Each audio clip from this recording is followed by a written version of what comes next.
o livro de Deuteronômio, a épica conclusão da Torá. Atenção para o spoiler: Moisés vai morrer. Para poder entender esse livro, precisamos lembrar o que ocorreu até agora. Israel escapou da escravidão no Egito e logo depois passaram um ano no Monte Sinai. E foi lá onde eles fizeram uma aliança com Deus para obedecer a uma série de leis. Depois eles vagam pelo deserto por 40 anos antes de chegarem ao Rio Jordão, que está do outro lado da terra que Deus prometeu a eles. Eles estão prontos para entrar, e é aqui que o livro de Deuteronômio começa. Esse livro é, na realidade, um discurso. Moisés profere suas últimas palavras para motivar a nova geração de Israel que está prestes a entrar na terra. O discurso divide-se em 3 grandes sessões. Moisés começa a primeira parte do discurso com um tom sério, pois ele está destacando a resistência e a rebelião de Israel nos últimos 40 anos.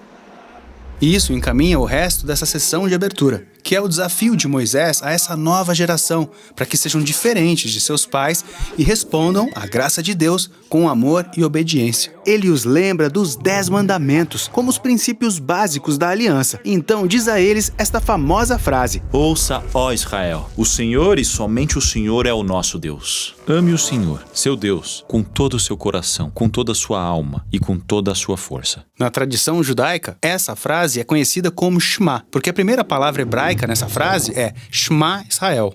Ela se tornou uma oração muito importante no judaísmo, dita 2 vezes ao dia.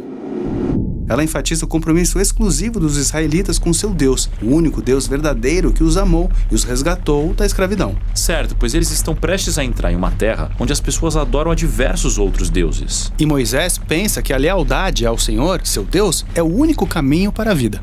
Agora perceba essas palavras-chave no Shema: ouça e ame. Você vai encontrar essas palavras em toda a sessão de abertura do discurso. A palavra ouvir em hebraico significa mais do que apenas deixar ondas sonoras entrarem pelos seus ouvidos. Ela inclui a ideia de responder ao que você ouve. Para Israel, isso significa responder à graça de Deus obedecendo às leis da aliança. Então ouvir sempre é seguido por amar.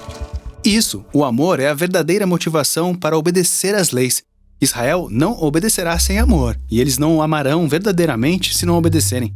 Ao longo de todo o livro, há uma forte conexão entre amar e ouvir. Moisés diz que, se eles ouvirem e amarem, cumprirão seu chamado original como a família de Abraão, mostrar a todas as nações a sabedoria e a justiça de Deus, e assim se tornar uma bênção para todos eles. A segunda grande seção em Deuteronômio é um conjunto grande de leis e mandamentos. É daí que o livro recebe o seu primeiro nome. Deuteronômio significa uma segunda lei, porque já escutamos anteriormente muitas dessas leis. De fato, na primeira frase do livro, lemos que Moisés está explicando ou esclarecendo a lei. Então, ele está repetindo e expandindo essas leis, tornando-as relevantes para essa nova geração. Há leis sobre como Israel deve adorar a Deus, leis sobre sua estrutura de liderança, leis sobre justiça social e também mais leis sobre adoração. Agora, depois de todas essas leis, Moisés adverte a Israel sobre as consequências de sua obediência ou desobediência, ou em suas palavras, a bênção ou a maldição. Se eles ouvirem e amarem, experimentarão bênção e abundância na terra. Do contrário, haverá fome e pragas, e então eles serão forçados a sair de sua terra para o exílio. Isso nos leva à seção final do seu discurso. Sim, aqui Moisés diz: eu ponho hoje diante de vocês a vida ou a morte, a bênção ou a maldição, escolham a vida. Mas aí as coisas ficam muito interessantes, porque depois de 40 anos com essas pessoas, Moisés sabe que eles não irão obedecer. Então ele prevê o fracasso do povo e até mesmo o seu futuro exílio da Terra Prometida. Ele foca no que ele pensa ser a verdadeira fonte do problema, seus corações duros e egoístas. É como se Israel fosse incapaz de amar verdadeiramente a Deus para assim obedecê-lo. Porém, esse problema não é somente de Israel. Sim, na verdade, quando Moisés usa essa linguagem sobre bênção e maldição, ele está amarrando a história de Israel com a história de toda a humanidade em Gênesis 1-3. Assim como Israel, Adão e Eva foram abençoados por Deus e receberam a oportunidade de confiar nele e obedecê-lo. Mas aí eles se rebelaram e trouxeram maldição sobre a terra, assim como Moisés sabe que Israel fará. Então essas histórias falam sobre o coração duro de Israel, mas na realidade são uma janela para a condição universal humana. Mas Moisés não perde completamente a esperança. Isso mesmo, ele diz que, de alguma forma, no fim do exílio de Israel, Deus promete transformar seus corações para que um dia possam verdadeiramente ouvir e amar. Nos capítulos finais, Josué é nomeado como novo líder de Israel. E então Moisés pega todo o código da lei de Israel. Aquele acabou de prever que Israel vai quebrar. Isso mesmo, e ele as coloca dentro da Arca da Aliança. E por fim, escala até o topo da montanha para ver a terra prometida de longe.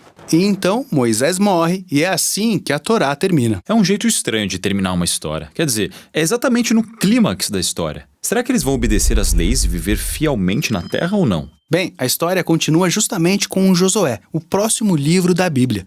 Mas esse é o fim da Torá, e ela termina aqui por um motivo. A Torá foi escrita para aqueles que estão fora da terra ou ainda esperando o cumprimento da promessa de Deus de abençoar o mundo todo. Então, agora, à medida que cada geração lê a Torá, eles são chamados a esperar pelo que Moisés esperava.